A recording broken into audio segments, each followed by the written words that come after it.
A estátua do Buda de ouro, que deveria ser devidamente conhecida como Phra Phutta Mahasuana Patimakon, passou grande parte de sua história disfarçada. Ninguém sabe de onde a escultura de ouro veio originalmente, mas a maioria das fontes concorda que suas raízes estão na dinastia Sukhothai dos séculos 13 e 14. Ela é feita de ouro maciço, mas alguém um dia teve um trabalho enorme para disfarçar esse fato. Por várias centenas de anos, ela foi coberta de estuque e pedaços de vidro colorido. A intenção de disfarçá-la assim era presumivelmente para evitar que fosse roubada, mas o segredo foi tão bem guardado que, eventualmente, não restou ninguém vivo que soubesse o que havia sob o estuque. Isso mudou em 1955, quando a estátua estava sendo movida para um novo edifício Viharne, no templo Wat Tramit, em Bangkok. A estátua caiu enquanto estava sendo erguida e parte da cobertura de estuque se quebrou para revelar o ouro por baixo dela. Notavelmente, essa descoberta foi feita quase 2.500 anos após o dia da morte do Buda Gautama. Como era de se esperar, muitos budistas acreditam que os dois eventos estejam ligados.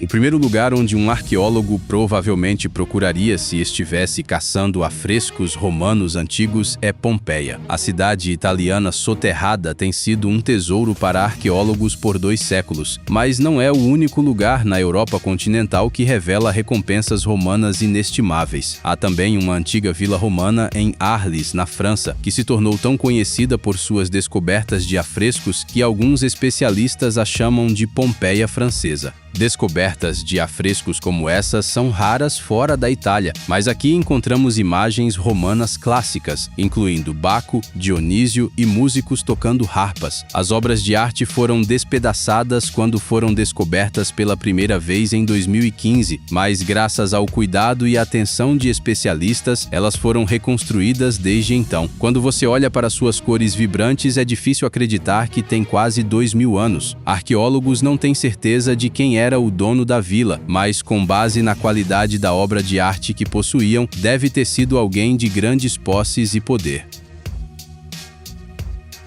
Em 2018, uma equipe de mergulhadores e arqueólogos finalmente recuperou tesouros do naufrágio do Russell Witch, na costa sul da Inglaterra, e ainda assim eles não sabem exatamente o que encontraram. Tão espessas são as concreções de ferrugem que envolvem os tesouros que é impossível saber o que há dentro deles. Eles esperam que um novo projeto de raio-x de alta tecnologia, que deveria começar no final de 2020, possa ajudá-los a esclarecer o assunto. O navio holandês afundou perto da costa de Kent em 1740 e sabia-se que carregava uma carga pesada de moedas de prata, dedais e joias quando afundou. Quando os raios-x finalmente esclarecerem o que está sob a ferrugem, os historiadores esperam que isso confirme uma teoria que eles têm sobre contrabando. Importar moedas britânicas para Batávia, o destino do navio nas Índias Orientais, era ilegal na época do naufrágio, pois temia-se que a moeda desestabilizasse a economia local. Apesar disso, pensa-se que os viajantes britânicos perfuravam pequenos buracos em suas moedas e depois as costuravam em suas roupas para evitar a detecção. Se os buracos aparecerem nos raios-x, a teoria será validada. Ainda assim, é estranho que 2 anos tenham se passado e ainda não tenhamos ouvido falar do resultado.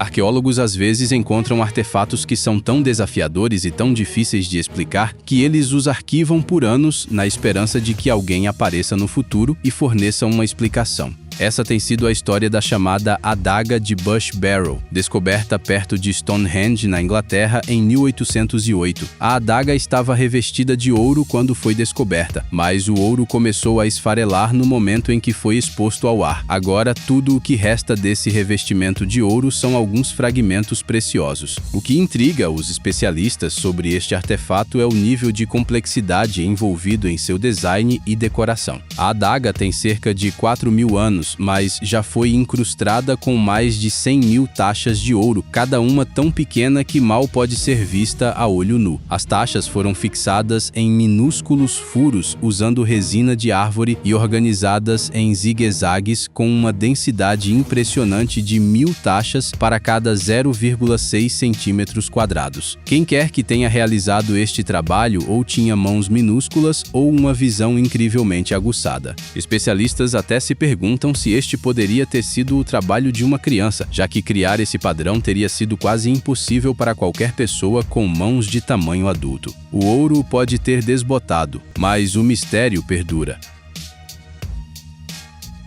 Já analisamos uma espada antiga notável neste vídeo, mas sempre há tempo para ver outra. Esta espada de aparência incomum é conhecida como um macuaguaitl azteca e, apesar de sua aparência relativamente inofensiva, suas lâminas de obsidiana eram tão afiadas que podiam decapitar um cavalo com um único golpe. Talvez o design de caveira em sua superfície seja uma pista sobre suas propriedades letais. Armas como esta eram feitas de madeira de carvalho com múltiplas lâminas semelhantes a dentes feitas de vidro vulcânico. Quando usadas no campo de batalha, as armas decepavam membros ou causavam sangramentos catastróficos. Em alguns aspectos, eram muito mais perigosas do que uma espada comum. Apesar do fato de os aztecas serem grandes fãs do macuaguaitl, eles provavelmente não o inventaram. A maioria dos historiadores acredita que as armas eram comuns em todo o México e Mesoamérica, embora tenham sido os aztecas que passaram a dominá-las. Até o próprio Cristóvão Colombo ficou fascinado com o macuaguaitl depois de vê-lo usado em batalha e coletou exemplares deles para levar de volta para a Espanha. Infelizmente, não restam exemplares originais de macuaguaitl no mundo hoje.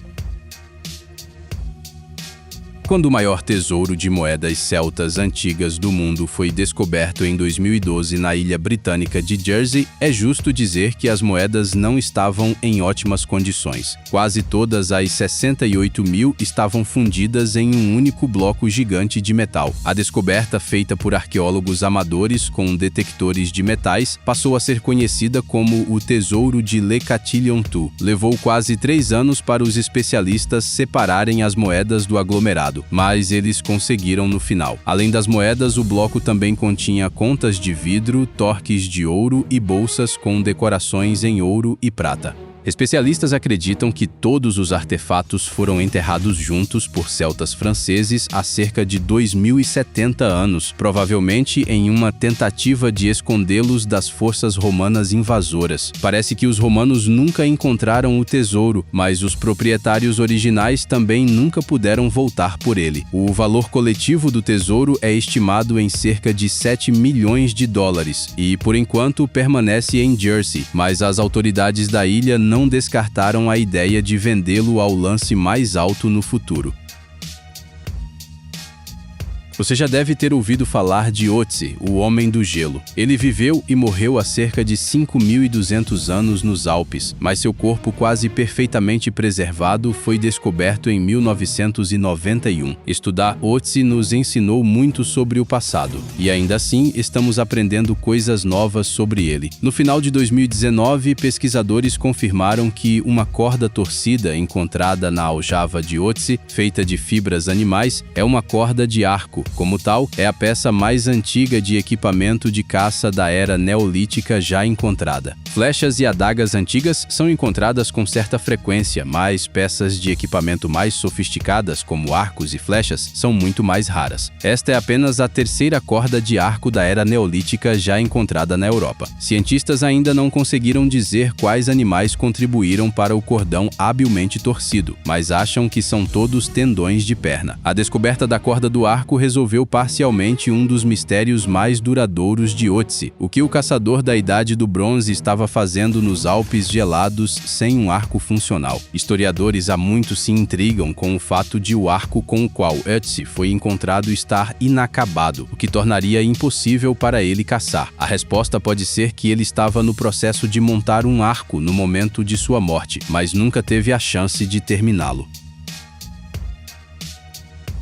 68 mil moedas é bastante coisa. Mas conhecemos uma história que envolve muito mais do que isso. Em 2015, arqueólogos confirmaram a descoberta de incríveis 2 milhões de moedas escondidas na escuridão dentro de uma tumba de 2.000 anos na província de Jiangxi, no leste da China. O peso total de todas as moedas de cobre somadas excede 10 toneladas. Pensa-se que a tumba pertencia a um antigo nobre que partiu para seu descanso eterno com mais de 10.000 bugigangas de ouro e prata, carrilhões e tiras de bambu, junto com sua colossal coleção de moedas. Arqueólogos acreditam, mas ainda não têm certeza, que esta é a tumba de Liu He, neto do imperador Wu, que foi enterrado há 2.000 anos. Levou 5 anos para os arqueólogos limparem a tumba, e ainda assim eles acreditam que pode haver mais a ser encontrado no mesmo local. Suas pesquisas indicam que a tumba da esposa de Liu He também está nas proximidades, mas eles ainda não conseguiram localizá-la com precisão. As moedas de cobre tinham baixo valor na China da época, o que tornaria todo esse tesouro valendo pouco mais de 100 mil dólares em termos relativos na época do sepultamento. Mas seu valor é obviamente muito maior agora, considerando o contexto histórico. Nosso próximo artefato é, ao mesmo tempo, uma ferramenta agrícola prática e um objeto ritual de fertilidade. É um antigo objeto inca conhecido como pakcha. O exemplo que vemos nestas imagens está na coleção do Museu Britânico, mas vários outros exemplos sobreviveram até os dias atuais. Em forma e função, uma pakcha é um arado de pé. É conhecida em sua língua nativa como shakitakla e assume a forma de uma garrafa aríbalo com um bico de borda plana e alças projetadas para parecerem uma espiga de milho. Ferramentas como estas eram usadas para marcar o início do ciclo agrícola anual com um rito conhecido como a abertura da terra. Fontes históricas indicam que o ritual seria realizado pelo rei Inca e senhores provinciais, que romperiam o solo em uníssono usando uma pakcha enquanto cantavam e bebiam. A forma e a estrutura do recipiente são simbolicamente importantes. Cada pakcha é oca, com uma abertura no topo para permitir que a cerveja seja despejada, e então um pequeno furo na ponta para permitir que ela escape novamente, irrigando e inseminando o solo simbolicamente. Você nunca sabe exatamente o que vai receber quando compra uma caixa misteriosa em uma feira de antiguidades. Na maioria das vezes, você provavelmente acabará com uma caixa de lixo inútil, mas há exceções. Quando Greg Pak pagou $5 em uma venda de antiguidades em 2019, ele acabou recebendo muito mais do que esperava. Ao abrir sua compra, Greg descobriu que ela estava cheia de placas fotográficas de vidro. Ele sabia uma coisa ou outra sobre fotografia, então percebeu imediatamente que eram muito antigas, mas ele também percebeu que eram potencialmente recuperáveis. Ao escanear os negativos e processá-los no Photoshop, Greg descobriu que havia adquirido acidentalmente as preciosas memórias familiares de alguém. Ele recorreu às redes sociais em busca de ajuda para identificar o proprietário e, mais de 129 mil compartilhamentos depois, obteve uma resposta de alguém que acreditava ter reconhecido seu tataravô nas fotos. Greg sempre soube que as fotos eram antigas, mas acontece que elas estavam escondidas dentro daquela caixa por mais de um século. As imagens podem não ter um valor financeiro, mas temos certeza de que a família com a qual elas foram reunidas as considera inestimáveis. Quando arqueólogos no condado de Fermanagh, na Irlanda do Norte, encontraram uma espada no rio Arney, pensaram que poderia ser um resto de uma batalha do século XVI. Quando levaram a espada para ser testada na esperança de verificar sua idade e conexão com a batalha, tiveram o choque de suas vidas. A arma não tem 400 anos. Ela tem mais de 2.700 anos. Em vez de ser uma relíquia de uma batalha do século XVI, é uma relíquia da Idade do Bronze. Há uma quebra limpa na lâmina da espada, o que sugere que ela pode ter sido quebrada em duas deliberadamente antes de ser jogada no rio, possivelmente como uma oferenda votiva. O design da espada é típico de um estilo que se sabe ter se originado no Vale do Tamisa, na Inglaterra. Por isso é provável que a arma ou seu proprietário tenham viajado um longo caminho para chegar ao rio. Especialistas dizem que a espada é de tal qualidade que é improvável que tenha pertencido a um soldado comum. É muito mais provável que tenha sido a lâmina de um oficial ou de um guerreiro de alto escalão. As pérolas vêm das ostras. Quase todo mundo sabe disso, mas você não costuma esperar encontrar uma pérola dentro de uma ostra que pediu em um restaurante, e especialmente não uma pérola excepcionalmente rara e valiosa. Anton e Cheryl Shermer, de Nova Jersey, EUA, saíram para jantar em outubro de 2019 e tiveram o choque de suas vidas quando a refeição foi servida. Anton atacou sua ostra, mas fez uma careta ao quase morder um objeto duro rolando em sua boca. Quando ele o cuspiu, ficou atordoado ao descobrir que era uma pérola, e não era qualquer pérola antiga. A ostra chegou ao restaurante vinda do estado de Washington e era uma ostra de águas frias. É raro que pérolas venham de ostras do Golfo de águas quentes, para uma vir de uma ostra Taylor Kumamoto de águas frias é virtualmente inédito. Graciosamente, Anton e Cheryl decidiram devolver a pérola ao restaurante, onde ela foi emoldurada e agora está pendurada na parede. Eles comeram de graça naquela noite e ainda hoje contam essa história por aí. Se você visitar a Toscana em um futuro próximo, poderá se ver recebendo uma taça de vinho de um buraquinho na parede. Isso porque a região italiana revisitou recentemente uma tradição antiga, a venda de vinho e outros produtos através de escotilhas especiais conhecidas como janelas de vinho. As janelas de vinho mais antigas da Toscana datam do século XVI e são conhecidas em sua língua nativa como Bucchette del Vino. Elas haviam sido esquecidas por anos, mas começaram a recuperar popularidade durante a pandemia, pois eram uma forma conveniente de os estabelecimentos venderem produtos aos clientes, minimizando o contato presencial. Pensa-se que existam 150 dessas janelas na região. Embora a existência de janelas de vinho não se limite à Toscana, há outros exemplos em outros lugares da Itália. Ironicamente, as janelas de vinho tornaram-se populares pela primeira vez durante a peste italiana de 1629 a 1631. Por isso são uma ideia de uma pandemia antiga que recuperou popularidade durante uma nova. Nem todas as 150 janelas de vinho da Toscana estão abertas para negócios novamente, mas todas tiveram suas tábuas e bloqueios removidos e espera-se que eventualmente voltem ao serviço. No Reino Unido, em janeiro de 2021, uma ex-funcionária de hospital faleceu aos 97 anos na cidade de Derby. Priscilla Kidman tinha levado uma vida modesta e vivia em uma área de classe trabalhadora da cidade. E embora sua família soubesse que ela se interessava por antiguidades, nem eles sabiam a extensão total e o valor da coleção de Priscilla até limparem sua antiga casa. Acontece que Priscilla vinha adquirindo e armazenando antiguidades silenciosamente por quase 70 anos. Entre a caverna de tesouros de Aladim estavam belas peças de bordado da década de 1680, um bule encantador de cerca de 1770 e um globo de madeira feito em 1810. A Austrália teria sido uma adição recente ao globo naquela época. Havia sido descoberta apenas 40 anos antes. Quando especialistas em antiguidades foram chamados à propriedade pela família surpresa de Priscilla, eles também encontraram cerâmicas antigas finas, peças de prata, pinturas e até cartões de felicitações e cartas escritas há centenas de anos. Atribuir uma avaliação a uma coleção tão eclética está longe de ser fácil, mas especialistas acreditam que ela possa chegar a várias centenas de milhares de dólares.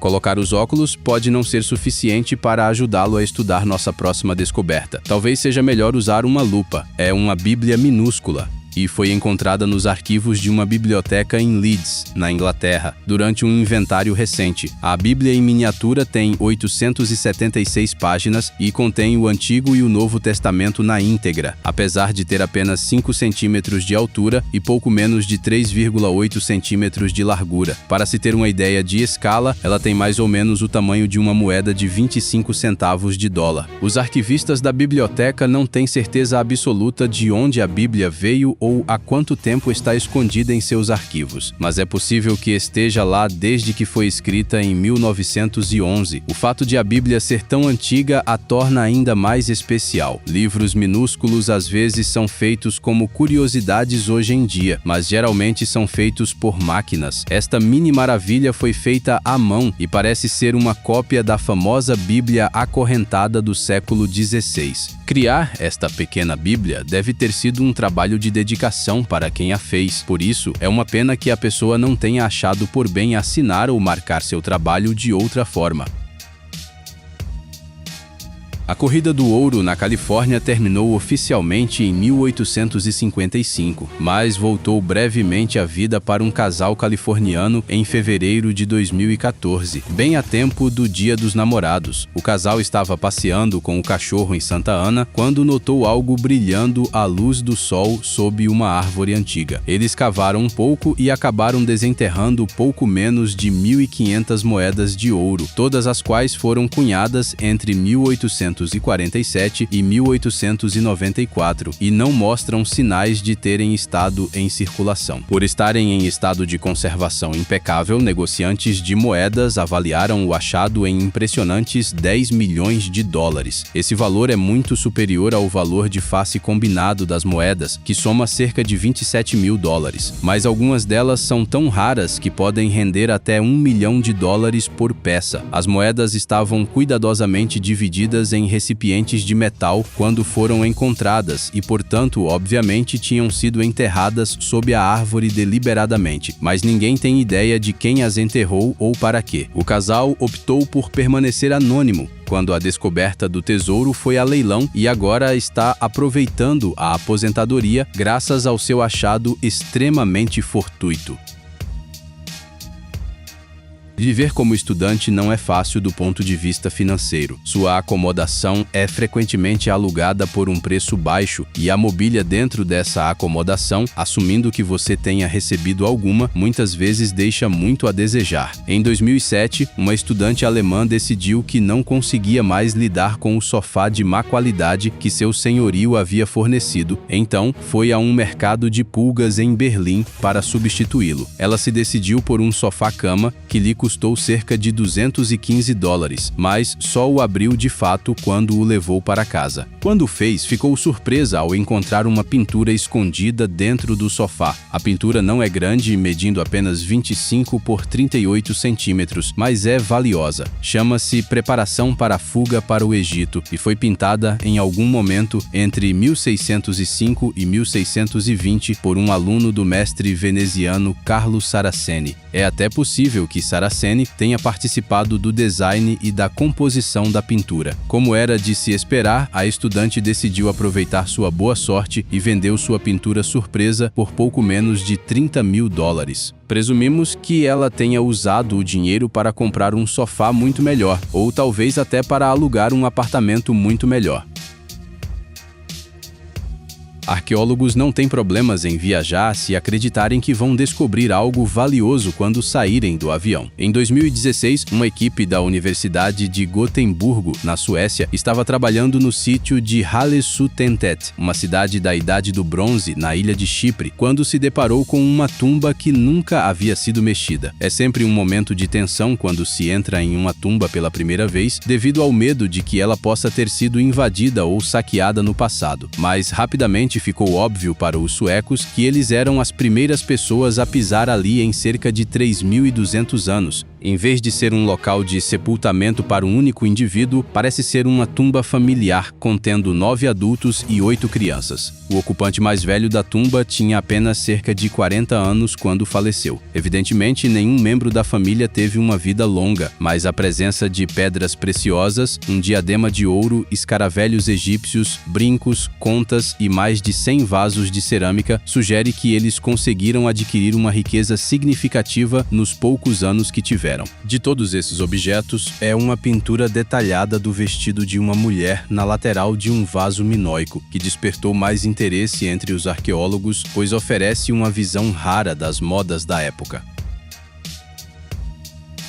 As Aventuras de Huckleberry Finn, escrito por um tal Samuel Clemens, também conhecido como Mark Twain, é considerado por muitos como o grande romance americano. Twain o publicou em 1884, após anos para terminá-lo. Em certo momento, ele fez uma pausa de 3 anos na escrita do romance e temeu que nunca seria capaz de criar um final. Quando eventualmente retornou ao texto, ele fez mudanças significativas no primeiro rascunho. Por muitos anos, temeu-se que o rascunho original estivesse perdido para sempre, mas ele apareceu do nada em um baú de sótão em 1991. Sabe-se que os documentos foram enviados a James Fraser Gluck, da Biblioteca Pública do Condado de Buffalo, Erie, em 1887, mas pensava-se que tinham sido perdidos no transporte até que a própria neta de Gluck os encontrou em seu sótão em Hollywood. Ela não tinha lembrança de seu avô os ter colocado lá. Apenas metade do conteúdo do livro está contida no manuscrito escrito à mão, mas ele difere significativamente do produto acabado. Não vamos dar spoilers se você nunca leu o livro, mas todo o manuscrito foi digitalizado e enviado para a internet caso queira conferir.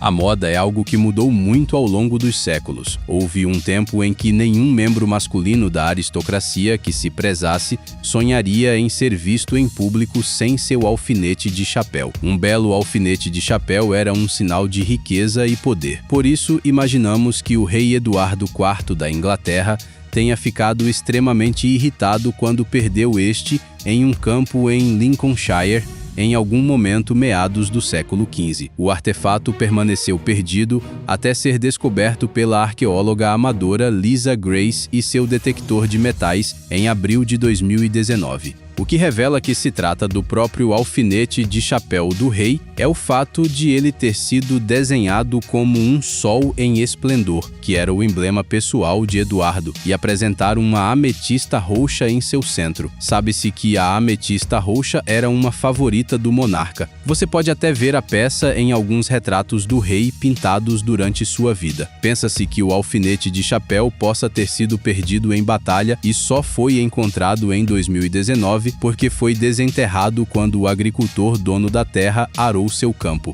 Está agora nas mãos do Museu Britânico, que está considerando a questão de se é possível declarar com 100% de certeza que pertenceu ao rei.